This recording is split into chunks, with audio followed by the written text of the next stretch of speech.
বরবাদ cinema রিলিজের আগে। আপনারা জানেন শাকিব খান মানে সুপারহিট ব্লকবাস্টার, সেজন্যই আমরা এত বড় রিস্ক নিতে পেরেছি। আর বরবাদ সিনেমা ব্লকবাস্টার হওয়ার পরে শাকিব খান থাকলে ব্লকবাস্টার হবে, শাকিব খান না থাকলে হবে না, সেটা ভেবে আমি সিনেমাটা করিনি।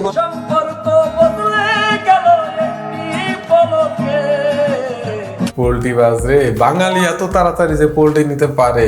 রাক্ষস সিনেমার ফার্স্ট লুক আমার কাছে অনেক ভালো লাগছে। একটা সাদা ব্যাকগ্রাউন্ডের রুম এবং রক্তাক্ত একটা পরিবেশ, বেশ ফাটাফাটি।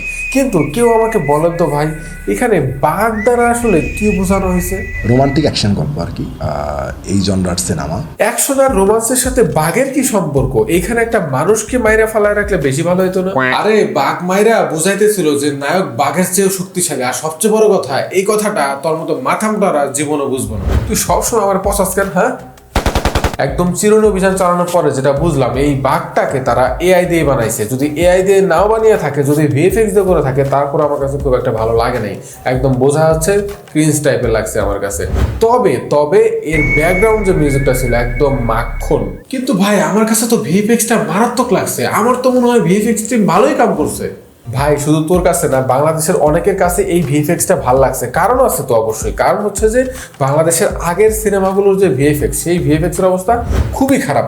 আর এই সিনেমার যে ভিএফএক্স, এইটা একটু কম খারাপ। সিম্পল ব্যাপার, কম খারাপটাই আমাদের কাছে ভালো লাগবে, আর সেই হিসাবে সবার কাছে ভালো লাগতেছে। আচ্ছা ব্রো, গল্পটা কি নিয়ে হইতে পারে জানোস? এটুকু ভিডিও দেখে কি আর গল্প আন্দাজ করা যায়? তবুও আমার মনে হয় যে এই সিনেমার গল্পটা অনেকটা ডার্ক ক্যারেক্টারের হবে। নায়কের ক্যারেক্টারটা অনেক ডার্ক থাকবে এবং প্রচুর ভায়োলেন্স করবে। আর নায়িকা যে থাকবে, মেইনলি হচ্ছে যে নায়ককে হয়তো বা ধোকা দিতে পারে। মানে একটা স্যাড অ্যাকশন রোমান্টিক এই টাইপের কিছু একটা হওয়ার সম্ভাবনা সবচেয়ে বেশি। তাইলে এটা কবির সিং এর অ্যাকশন বা ভায়োলেন্স ভার্সন হবে। ভাই তুই তসনসের টিজার দেখছস? মারাত্মক না? হ্যাঁ, আমি তসনস সিনেমার টিজারটাও দেখছি। অ্যান্ড আমার শুধু এতটুকুই বলার আছে যে মুন্না খানের এই সিনেমাটা অবশ্যই আমাদের বাংলার রণবীর কাপুর, জয় চৌধুরী এবং আমাদের বাপ্পি ব্রোর যতগুলো সিনেমা আছে সেগুলোর থেকে ফার বেটার অ্যান্ড 1000 গুণে ভালো হবে। অ্যান্ড আমি মুন্না খানকে একটা ধন্যবাদ দিতে চাই। কেন বুঝলাম না, ফ্রিতে কি তোরা সিনেমার টিকিট দিছে? না, তবে সিনেমা যেন দেখা না লাগে এই ফান্ডা সেই ব্যবস্থা করে দিছে। মানে হচ্ছে যে টিজারের মধ্যে পুরো সিনেমা দেখায় দিছে, হলে গিয়ে সিনেমা দেখার আর দরকার নাই। পুরো সিনেমাতে নায়কের একটাই শুধু কাজ, বিবি চৌধুরীর মেয়েকে বিয়ে করা। আর বিবি চৌধুরীর যে মেয়ে, ওর অনেক অহংকার থাকে, অহংকারের একটা উচিত জবাব দেওয়া।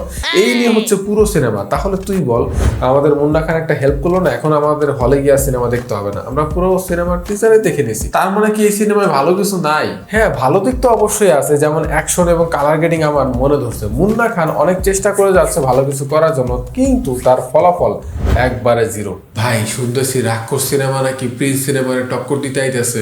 তাই আমাদের গ্রামে একটা কথা প্রচলন আছে জানোস? হ্যাঁ, কি কথা? 2 দিনের বৈরাগী ভাতেরে বলে অন্ন। সাবস্ক্রাইব।